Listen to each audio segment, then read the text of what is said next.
Students, hi, this is Karan Singh from Achievers Academy, Gandhinagar. Welcome back to the class. In today's lecture, we are going to start with a chapter of biology, the cell.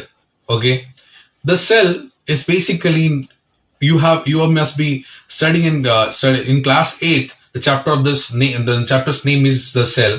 Okay, आज के lecture में हम cell के बारे में पढ़ने वाले हैं. Okay, and in class ninth, this chapter is known as the fundamental unit of life, the cell. Okay, so what is cell basically? What is cell? We need to understand that what is cell. Okay cell क्या होता है? Cell जैसे आप पढ़ेंगे कि किसी भी चीज को, किसी भी छोटे पार्टिकल, कोई भी मैटर, कोई भी आपके आसपास जितनी चीजें उनको हम क्या कहते हैं? मैटर कहते हैं. ओके, सॉलिड, लिक्विड, गैस, और हर जो भी मैटर है, नॉन लिविंग मैटर है, छोटे चीजों को मिलकर बनी है जिसको हम कहते हैं एटम्स. उसी तरह से हर लिविंग बॉडी एक छोटी छोटी चीजों से मिलकर बने जिसको हम क्या कहते हैं? सेल. इसलिए उसका डेफिनेशन क्या है सेल का? सेल इज द फंडामेंटल और basic unit of life. Fundamental और बेसिक एक ही चीज है. फंडामेंटल यूनिट ऑफ लाइफ लिख सकते हो. क्यों? लाइफ का आधार है, वो बेस है. किस तरह से बेस है हम समझते हैं. जब भी हम जब बने होंगे, रिप्रोडक्शन की हेल्प से जब बने, सबसे पहले एक सेल बनता है और एक सेल से हमारी पूरी बॉडी बनी है. ओके, ये पूरा यूनिवर्स में हर एक ऑर्गेनिज्म एक सेल से मिलकर बना हुआ है. Okay, so that's why the cell is known as the basic fundamental unit of life. अब सेल का डिस्कवरी किसने किया? Cell was discovered by Robert Hooke. कैसे डिस्कवर किया उन्होंने? एक बार उन्होंने क्या किया, अपना सेल्फ मेड माइक्रोस्कोप, खुद के बनाए हुए माइक्रोस्कोप से, जिसको हुक्स माइक्रोस्कोप कहते हैं, उन्होंने एक, जो आपने देखा होगा वाइन के बोतल के ऊपर जो ढक्कन लगता है, ओके, वो जो लकड़ी का ढक्कन लगता है उसे हम कहते हैं कॉर्क. उस कॉर्क के पतले से स्लाइस को काटा और काट के माइक्रोस्कोप के अंदर ऑब्जर्व किया. और अब जब उसको ऑब्जर्व किया तो उनको क्या दिखा? जिससे मधुमक्खी के छत्ते होते हैं ना, वैसा एक स्ट्रक्चर दिखा जिसको उन्होंने कहा हनीकॉम्ब स्ट्रक्चर. वो हनीकॉम्ब स्ट्रक्चर जैसा दिखा. और वहां से उनको एक और भी चीज देखी. ईंटों, जैसे ईंट कैसे लगाते हैं, जब बिल्डिंग बनाते हैं तो ईंटें लगाते हैं वो दीवार पे, तो ईंटों जैसा दिखा. तो उन्होंने और एक चीज कहा कि cell is the building block of the body. जैसे एक दीवार बनाने के लिए छोटा सा ब्लॉक जो होता है ना, सबसे छोटा ब्लॉक क्या होता है? ईंट होता है. तो वैसा ही एक छोटा ब्लॉक हमारे बॉडी का क्या है? सेल. तो cell is also known as the building block of the body. Okay, तो चलिए हम थोड़ा सेल के बारे में और देखते हैं हमारे टेक्स्ट बुक में और हम मेरी प्रेजेंटेशन में. चलिए. So in your textbook you can see this is our chapter number 5, the fundamental unit of life. Okay, the fundamental unit of life जिसको हम हमारा जो कहते हैं that is the cell. Okay, so ये चैप्टर हम करने वाले हैं बेटा, और इसको हम हमारे बेसिक से सॉल्व करेंगे. एक एक चीज़ें हम कवर करेंगे. ये अपना जो भी आप देख रहे हैं ये आपके टेक्स्ट बुक में है. अब जो भी सेल है, सेल को डिस्कवर किसने किया था? First, who discovered the cell? So you can see here in this corner it was written cell were first discovered by Robert Hooke in 1665. कैसे ऑब्जर्व हुआ था? He observe the cell in a cork slice. Cork slice क्या होता है पता है? जो अपने वाइन बोटल्स होती हैं, वाइन की बोटल्स होती हैं, उसके ऊपर जो ढक्कन लगा होता है उसको हम कॉक स्लाइस कहते हैं. उसको कट करके उन्होंने ऑब्जर्व किया था, तो उनको एक स्ट्रक्चर मिला था जिनको उन्होंने सेल का नाम दिया था. और वो स्ट्रक्चर कुछ सकते हो, ये ओनियन पिल है, बट इसी तरह से वो हनी कॉम्ब का स्ट्रक्चर दिखता था उनको. कैसा दिखता था? हनी कॉम्ब का स्ट्रक्चर. ओके, सो आप सामने स्क्रीन पे आप जो देख रहे हैं ये है रॉबर्ट हुक का एक बहुत पुरानी इमेज है जिसमें रॉबर्ट हुक दिख रहे हैं आपको. Cell was first discovered in 1665. जब हम सोच भी नहीं सकते थे कि उतनी छोटी चीज़ के बारे में हम सोचे भी या देखे भी, बिकॉज क्या होता था कि जो सेल है एक बहुत स्मॉल यूनिट होता था. बट आप देखिए, मैंने ये इस तरह का प्रेजेंटेशन बेटा प्रिपेयर किया है ताकि आपको आपके नोट्स प्रिपरेशन में भी ईजी रहे. तो cell was first discovered by Robert Hooke in 1665. He observed a thin slice of cork under his self-designed microscope. उनका खुद का डिज़ाइन किया हुआ माइक्रोस्कोप में देखा था. Okay, this slice of cork resemble the structure of honey com. जो देखा तो वो कैसा दिखता था, हनी कॉम जैसा दिखता था। ओके, ये पूरा प्रॉपरली इंफॉर्मेशन यहाँ मैंने लिखी है कि कॉर्क किसकी तरह दिखता था, हनी कॉम की तरह दिखता था। ऑफ स्मॉल कंपार्टमेंट, छोटे छोटे कंपार्टमेंट्स दिखते थे उसके अंदर। He name this small compartments as cell, उन्होंने इन कंपार्टमेंट्स को क्या नाम दिया, सेल। तो चलिए मेरे पास नेक्स्ट स्लाइड में उनका बनाया हुआ जो था सेल्फ डिज़ाइन माइक्रोस्कोप का फोटो है, ये देखो ये है। और टेक्स्ट बुक में इस तरह की इन्फॉर्मेशन नहीं दी हुई है, but somehow I have arranged. तो जिस तरह से उन्होंने सेल्फ डिज़ाइन माइक्रोस्कोप देखा, उसके बाद ये जो था इसको कहते हैं कॉर्क। मैंने ये इसलिए इमेज आपके लिए लाया क्योंकि मोस्टली स्टूडेंट्स को से कहते हैं कॉर्क। ये देखा होगा कभी आपने कि बोतल के ऊपर लगा हुआ है ऐसा कुछ, उसको हम कहते हैं कॉर्क। ओके, तो इसकी पतली सी स्लाइस काट दी और माइक्रोस्कोप के अंदर देखा तो इस तरह से दिखा, जैसे मधुमक्खी के छत्ते हो, देखो इस तरह से दिखा, अलग अलग कंपार्टमेंट्स दिखे। ओके, डिफरेंट कंपार्टमेंट्स दिखने लगे। तो जो डिफरेंट कंपार्टमेंट्स दिख रहे थे, ठीक है, तो उन कंपार्टमेंट्स को उन्होंने नाम क्या दिया, सेल। जो कंपार्टमेंट्स दिख रहे हैं ना, इनको सेल दिया। जी आउटर लेयर देख रहे हो, इनको क्या नाम दिया, सेल। छोटे छोटे सेल्स मिलकर एक पूरी बॉडी बने हैं। Okay, clear. तो ये रॉबर्ट हुक ने इस तरह से इसको एक्सप्लेन किया। फाइन, अब जो सेल है, ओके, सेल को कहा जाता है basic fundamental, cell is known as the basic fundamental unit of life because जैसे ये हनी कॉम है, ओके, सेम उसी तरह से हर एक छोटे बॉडी पार्ट का, फॉर एग्जांपल आप सोचो तो बेसिक फंडामेंटल मतलब कैसे, अगर हम ये देखें तो ये सबसे छोटा पार्ट है, ये ऐसे छोटे छोटे पार्ट मिलकर एक बॉडी बने हैं। तो किसी भी लाइफ का सबसे छोटा पार्ट जो है वो क्या है, सेल है। Okay, cell is known as the basic fundamental. Fundamental का मतलब क्या होता है, basic. Fundamental unit of life मतलब लाइफ का बेस है, उससे ही, एक सेल से ही सब कुछ बना है। ओके, हम भी जब बने, हम भी एज ए ह्यूमन जब रिप्रोडक्शन के थ्रू हम बने तो पहला एक सेल बना और फिर सेल डिवीजन से मल्टीपल सेल्स बने। Okay, fine. जैसे कि एक हम कभी भी एक स्टोरी बुक पढ़ते हैं तो अगर हम देखें, मैंने एक बहुत सिंपल सा एग्जांपल लिया है कि जैसे अगर आप कभी भी एक स्टोरी बुक पढ़ते हैं, ठीक है, जैसे बुक हमने पढ़ा, तो बुक जब पढ़ते हैं तो एक सेंटेंस होता है, वर्ड्स होते हैं। अब वर्ड्स के अंदर क्या होते हैं, वर्ड्स के अंदर होते हैं लेटर्स, राइट। इसी तरह से हर चीज़ हमारे आसपास जितनी है, लाइक हमने केमिस्ट्री में पढ़ा कि छोटे छोटे पार्टिकल से मिलकर हर चीज़ बनी है, तो उसको हम मैटर कहते हैं, बेसिक यूनिट। बट किसी भी लिविंग बॉडी का जो बेसिक यूनिट होता है उसे हम क्या कहते हैं, सेल। ओके, तो ह्यूमन बॉडी का बेसिक यूनिट क्या होगा, cell. Okay, the basic unit of the human body is known as cell. Okay, so आप ये डायग्राम में देख पा रहे हैं, द बेसिक यूनिट एक साथ मिलकर एक पूरी बॉडी बनाती है। This basic units are known as cell. Okay, understood, clear. तो सेल को हम क्या कहते हैं, they are basic structural and functional unit of life. This is definition of cell, लिख लेना। Okay, cell is known as the basic structural and functional unit of life. अब किसी भी बॉडी के अंदर कितने सेल्स होते होंगे, कितने होते होंगे, सोचो। इट्स इनफाइनाइट, मल्टीपल, बहुत सारे, ठीक है। सिंगल सेल, कुछ ऑर्गेनिज्म सिंगल सेल्ड होते हैं, ठीक है, यूनिसेलुलर ऑर्गेनिज्म। जो एक सेल से मिलके बने हैं उसको हम क्या कहेंगे, यूनिसेलुलर। लाइक ये सबसे बेस्ट एग्जांपल है amoeba. Okay, bacteria, amoeba, virus, वो क्या होते हैं, यूनिसेलस।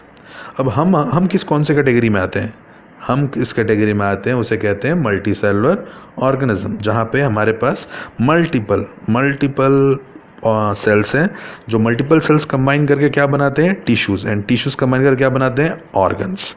ओके, नाउ अब इतने सारे सेल्स हैं हमारे बॉडी में, तो क्या सारे एक जैसे होते हैं, नो। हर बॉडी पार्ट का सेल का स्ट्रक्चर अलग अलग होता है और हर बॉडी पार्ट में सेल्स की क्वांटिटी भी क्या होती है, अलग अलग होती है, ठीक है। फॉर एग्जांपल ये 3 सेल मैं दिखा रहा हूँ, आपके टेक्स्ट बुक में भी गिवन है।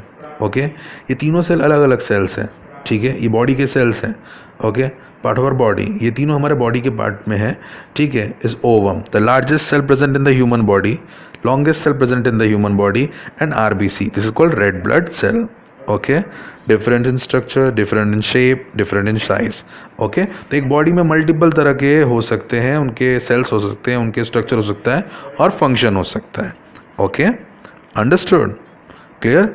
सो एक बॉडी में ज़रूरी नहीं है कि सारे सेल्स क्या हो, एक जैसे हो। Okay, clear, understood, clear now, fine. So एक एनिमेशन की तरफ से मैं दिखाता हूँ किस तरह से आप हनीकॉम्ब को किस तरह से स्टडी किया गया था। ओके, तो आप लोगों ने देखा रॉबर्ट हुक ने कैसे डिस्कवर किया और सेल को क्यों फंडामेंटल और बेसिक यूनिट ऑफ लाइफ कहते हैं। ठीक है, तो डेफिनेशन क्लियर हो गया सेल का डेफिनेशन क्या है? Cell is basically known as the fundamental और basic unit of life. Okay, अलग अलग शेप एंड साइज के सेल हमारे बॉडी में प्रेजेंट होते हैं। हमारे बॉडी का सबसे बड़ा जो सेल होता है फीमेल बॉडी में पाया जाता है, जिसको हम ओवम कहते हैं, और सबसे लंबा सेल जो होता है उसे हम कहते हैं नर्व सेल। और जो यूनिवर्स का सबसे बड़ा सेल कौन सा है? Ostrich egg. ओके, तो इस तरह से कुछ चीजों को लर्न करना है। और सेल बहुत इंटरेस्टिंग है, हमारे बॉडी का अलग अलग पार्ट में अलग अलग डिफरेंट शेप के सेल्स हैं। ऐसा नहीं है कि आपके पूरे बॉडी में जैसे सेल्स होंगे। और एक और चीज बता दूं आपको, आप कभी ये मत सोचना कि बॉडी के जितना बड़ा उतने सेल्स होंगे। फॉर एग्जाम्पल, एक चूहा है और एक हाथी है, तो एक चूहे में 1 मिलियन सेल्स हैं और एक हाथी में सिर्फ एक कुछ हजार सेल्स हैं। बहुत स्ट्रेंज लगा ना सुनने में? क्या ऐसा हो सकता है? हो सकता है। क्यों? अब चूहे में मान लो बहुत छोटे छोटे छोटे सेल्स हुए, बहुत छोटे सेल्स हुए, ठीक है, उतने सारे सेल्स मतलब छोटे छोटे मिलके उन्होंने 1 लाख बनाया। बट हाथी में क्या हुए? बड़े बड़े सेल्स थे, तो 1000 में उसकी पूरी बॉडी बन गई। तो सेल बॉडी के साइज पे नंबर ऑफ सेल डिपेंड नहीं करता, और बॉडी के हर पार्ट का सेल का स्ट्रक्चर अलग होता है। तो ये चीजों का पक्का ध्यान दीजिएगा।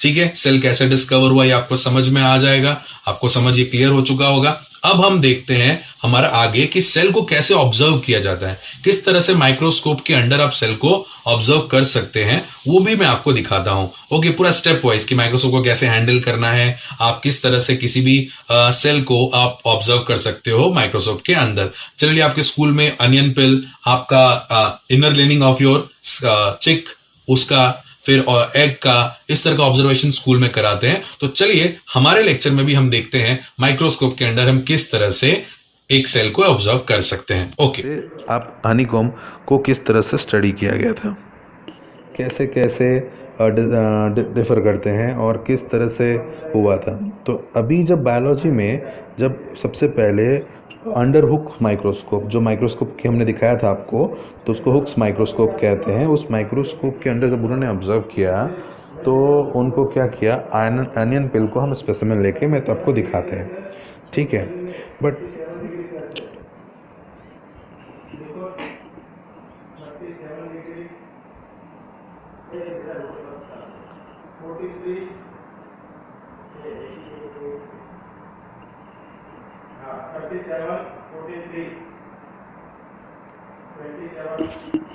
सो अब हम देखते हैं, मैं आपको दिखाता हूँ किस तरह से सेल्स को देखा जाता है। ऑनियन पिल का स्पेसिमेन लेके मैं दिखाता हूँ।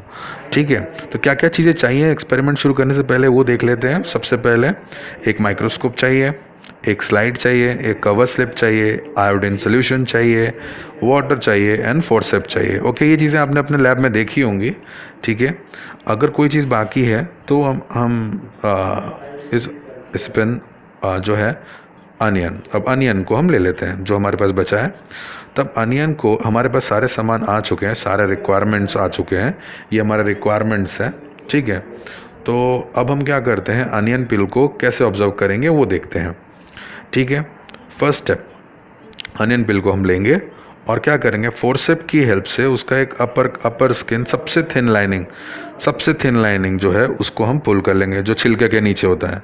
फिर उसको हम क्या करेंगे, स्लाइड पे रखने से पहले स्लाइड पे क्या करेंगे, पानी रख देंगे ताकि उसके मॉइस्चर से उसका जो पार्ट्स हैं वो थोड़े स्वेल हो जाएं। ठीक है, बट टच मत करना। ठीक है, टच करोगे तो शायद आपके हाथ से कोई दाग वगैरह लग जाए तो प्रॉपर नहीं होगा। फिर आयोडीन सोल्यूशन उसके ऊपर डालेंगे तो वो क्या करेगा, कलर देगा। ठीक है, अब बहुत लोगों को नहीं पता कि आयोडीन सोल्यूशन की क्या ज़रूरत है भाई। अगर आयोडीन सोल्यूशन हम ना डालें तो हो पाएगा, नहीं हो पाएगा। तो क्या होगा, आयोडीन कलर क्या होगा, all the parts of the cells को क्लियरली हम देख पाएंगे। ठीक है, क्योंकि ट्रांसपेरेंट होंगे तो आप देख नहीं पाओगे। ठीक है, तो आयोडीन क्या करेगा, उनको कलर देगा, और कलर देने की वजह से आप उसके सारे पार्ट्स को अच्छे से आप देख पाएंगे। ओके, फिर उसके ऊपर क्या लगा दीजिए, कवर स्लिप। ठीक है, कवर स्लिप लगाते ही क्या होगा कि वो जल्दी ड्राई नहीं होगा, और दूसरा उसके अंदर एयर बबल्स भी नहीं होंगे। एयर बबल होगा तो आपको एयर बबल दिखेगा माइक्रोस्कोप के अंदर। ठीक है, ओके, सेटअप किया, माइक्रोस्कोप के नीचे रखा। ओके, ठीक है, और इस प्रोसेस को हम कहते हैं mounting. Okay, this is known as mounting. Clear. अब दूसरा चीज़ ध्यान देना है, कभी माइक्रोस्कोप को यूज़ करते हो कि लाइट प्रॉपर होनी चाहिए रूम में। ठीक है, अब अगर हम देखते हैं माइक्रोस्कोप के अंदर जब ऑब्जर्वेशन करेंगे तो आपको इस तरह से दिखेगा। ओके, और ये कलर जो दिख रहा है आपको आयोडीन की वजह से ऐसा दिखेगा। ठीक है, इस तरह से दिखेगा। तो चलो मैं आपको बेसिक चीज़ें बता देता हूँ। ओके, अब दो तरह के सेल्स होते हैं, प्लांट्स एंड एनिमल। तो सब एक जैसा तो नहीं दिखेंगे। ओके, सब अलग अलग दिखेंगे। ठीक है, तो हम एनिमल सेल के बारे में तो बाद में बात करेंगे, पहले तो हम बात करते हैं कि हम हमारे प्लांट सेल के बारे में। ठीक है, तो पहले प्लांट सेल के बारे में बात करते हैं हम लोग। अब हम देखते हैं यहाँ पे जो आप देखोगे इसको हम क्या कहते हैं, सेल वॉल। जो ये आउटर लेयर जो है इसको हम क्या कहते हैं, हमारा सेल वॉल, अनियन पिल में। ठीक है, सेल वॉल हमेशा प्लांट सेल में प्रेजेंट होगा, एनिमल सेल में नहीं होगा। और उसके नीचे एक और लेयर होती है, इसको हम क्या कहते हैं, cell membrane. Okay, outer wall cell wall, inner layer is known as the cell membrane. Okay, ये अनियन पिल के बारे में मैं आपको बता रहा हूँ। ठीक है, इस तरह से सेल मेम्ब्रेन को हम और एक नाम से जानते हैं, that is known as the plasma membrane. Okay, fine, clear. वो प्लाज्मा मेम्ब्रेन है। तो आपने देखा किस तरह से माइक्रोस्कोप के अंदर हम एक सेल को ऑब्जर्व कर सकते हैं। तो इन चीजों कुछ चीजों को ध्यान रखना है। पहला बात फिर से एक बार देखते हैं, माइक्रोस्कोप के अंदर क्या होता है, जहां पे आप ऑब्जर्व करते हो उसको हम आईपीस कहते हैं। ठीक है, तो आईपीस को आप क्या करते हो, जब भी ऑब्जर्व करते हो रूम में एक प्रॉपर अमाउंट ऑफ लाइट होनी चाहिए। ओके, तो फिर से एक बार देखेंगे तो क्या करते हैं हम, जो अनियन पिल था उसका सबसे पतला झिल्ली, आप अनियन को पील करेंगे तो अनियन के अंदर जो एक होता है उसकी भी एक पतली सी झिल्ली होती है। उस झिल्ली को क्या करना है, आपको आपके ग्लास स्लैब पे रखना है। ठीक है, एक बार उसको धो देना है या रिंस कर देना है ताकि उसके अंदर कोई डर्ट ना रहे।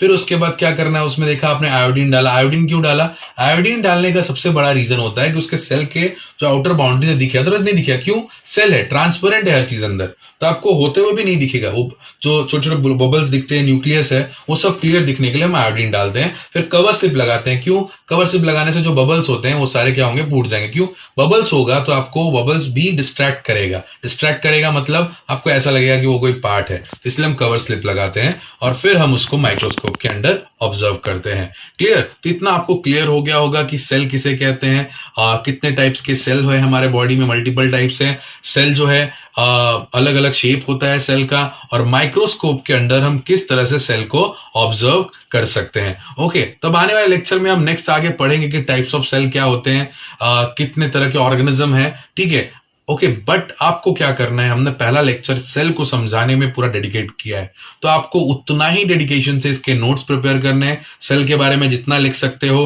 टाइप्स ऑफ सेल के नाम लिखो, डायग्राम बनाओ। बायोलॉजी है तो डायग्राम जरूर बनाना है, सेल लेना है, सेल का डायग्राम बनाना है। डिफरेंट तरह के सेल्स की बात की हमने, उन सब का डायग्राम बनाना है। इतना आपको नोट्स प्रिपेयर करके रखना है और हम मिलेंगे हमारे नेक्स्ट लेक्चर में। सो मिलते हैं, thank you and have a nice day.